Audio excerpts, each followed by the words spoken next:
Hello guys, I am Shanmugapriya, lecturer in SNS College of Allied Health Science.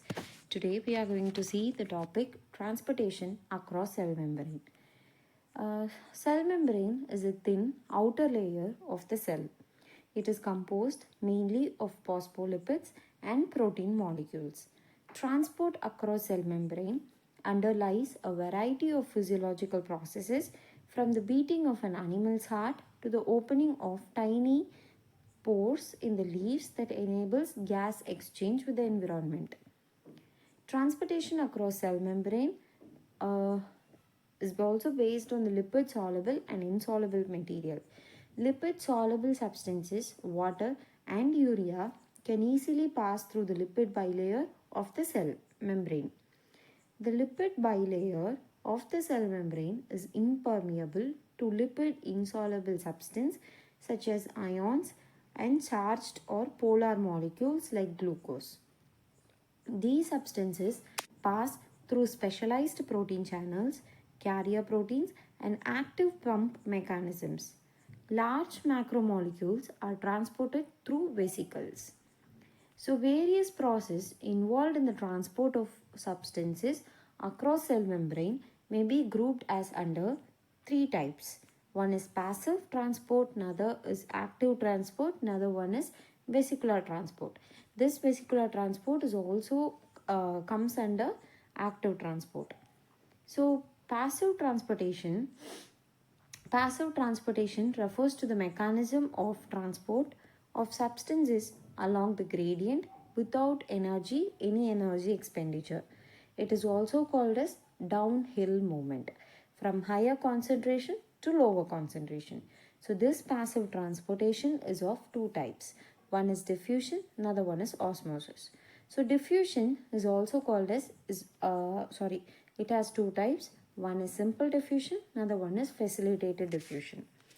So simple diffusion, the difference between the simple and facilitated diffusion. So both simple and facilitated diffusion is the movement of molecules from higher concentration to lower concentration. So basically it is a downhill movement.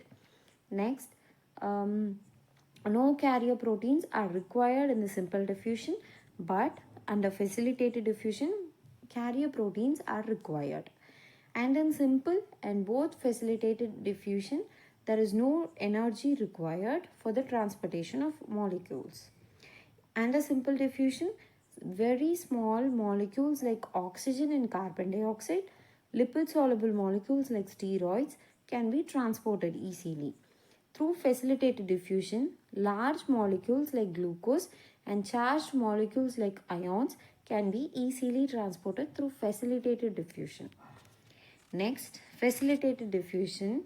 Examples of the molecules transported are large molecules like glucose, ions like sodium, potassium, and calcium, polar molecules like amino acid and nucleic acid. Protein in the cell membrane forms channel for larger molecules to pass through cell membrane. Protein that forms the channel pores are called as protein channels. So integral or transmembrane protein are required in channel or carrier proteins. Channel proteins, that is open channel and gated channel proteins, the molecules combine with carrier proteins and changes the shape of molecule, and it makes it eligible to pass through the cell membrane.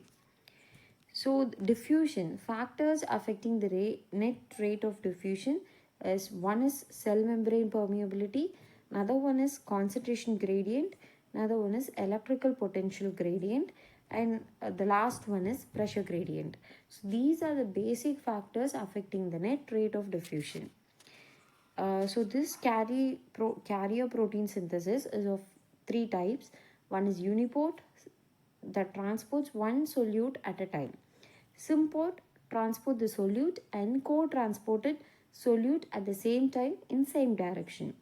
Antiport which transport the solute in or out and the co-transport solute in the opposite direction. One goes in, the other goes out. One goes in and the other goes out, or vice versa. So these are the three types of carrier protein synthesis. Thank you.